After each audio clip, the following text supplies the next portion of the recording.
Hey everybody, and welcome back to Flip and Profit. Today we're starting a competition-based series of who has the better items to pick up from my eBay store in a random neighborhood garage sale versus Goodwill.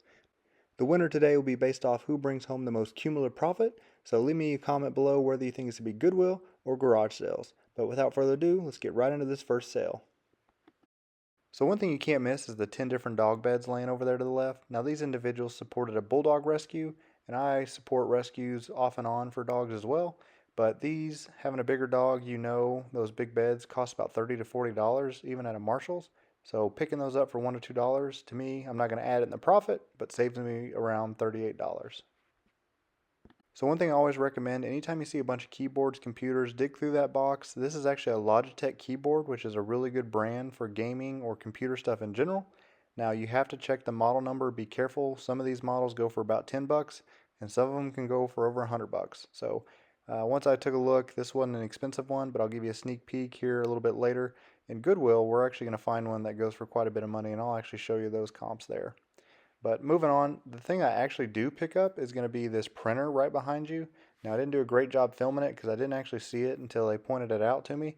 But this printer, they were offering it for only $4, and I think I can get around $50 for it. So heading off to the only other sale that I actually end up picking up items. Now, this garage sale, I pick up two items that were very profitable, and one of them is already sold within 4 days, so I can't complain too much.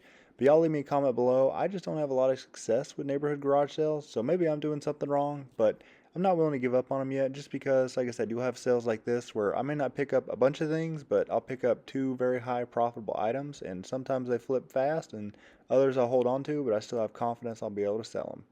So the first thing you'll actually see here, and I mentioned this in a previous video, Sony. Everybody knows Sony's a good brand, but these older CD cassette players, recorders, this one actually I tested it in their garage, which I think I'm gonna start bringing CDs and cassettes with me or something in the car because it seems to be that's what I'm finding. But I was able to test the CD portion of it, worked great, and then I brought it home and I was able to test the other cassette player, and it actually sold within 4 days for $39.99, and they only wanted $4 on it. So can't complain. Quick flip. So the second item I pick up, I'll show you here in a second, but it is a Bionaire Silent Radiant Heater, and it was so quiet when I plugged it in. I didn't even think it was working until it started putting off a lot of heat. And it put off so much heat, we actually had to sit for about 2-3 minutes outside my car to let it cool off.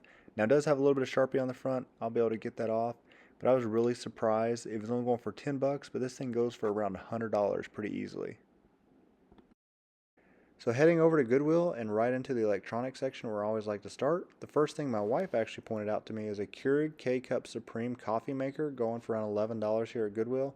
Now I actually don't even drink coffee, so my wife and her family always question me all the time, how do I function and get up as early as I do? But I'm happy to sell it. I've sold plenty of things, so I know these can go for pretty good prices.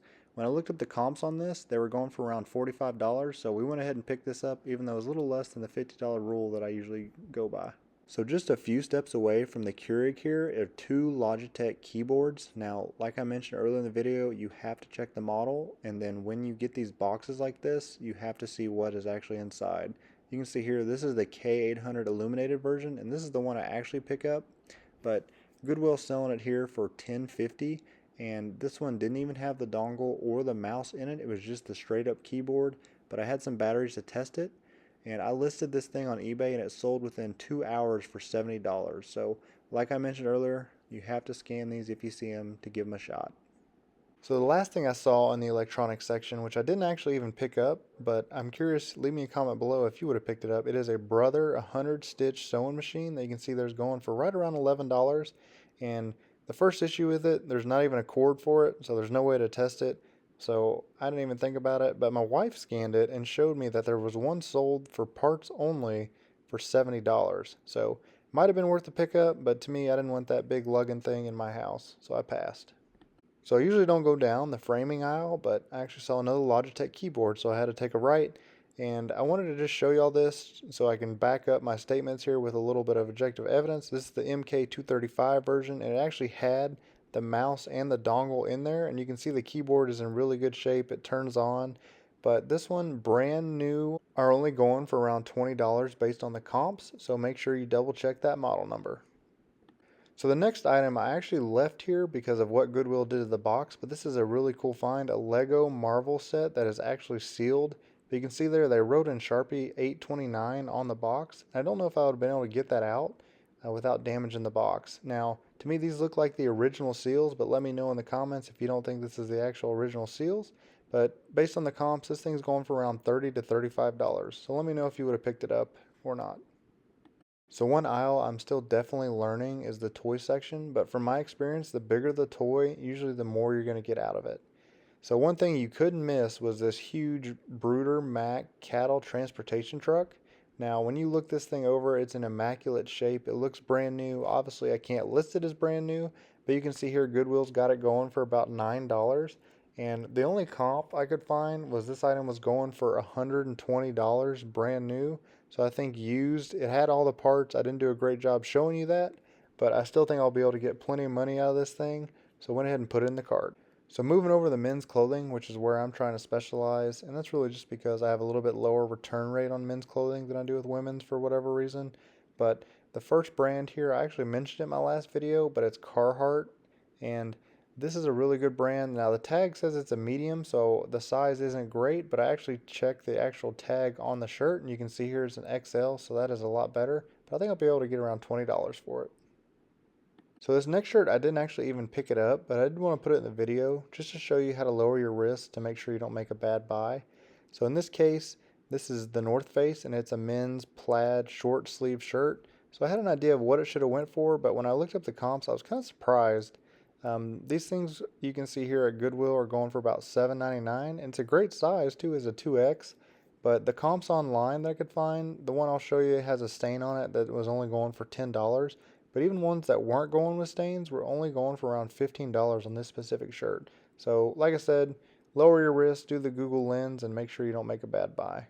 So the last two items are both the same brand. They have a little bit different label, but they're Ralph Lauren, which is bread and butter for me.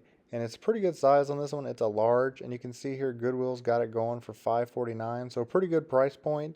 And for me, like I said, these I'm pretty comfortable knowing they're going to go for around $20. But I always still take a Google lens just to see and make sure. But make sure you look at the product, make sure there's no stains or anything else that's going to affect your price. So the last shirt of the day, again, is another brand. It is a Ralph Lauren men's button-down shirt. And you can see Goodwill's got it going, again, for $5.49. Now, I don't know who's doing the tags, but it says this is a small on the Goodwill tag. It's definitely not a small. As you see, I pick it up here. To me, if I remember correctly, it's a large. So I'm thinking I'm going to get another $20 out of this shirt.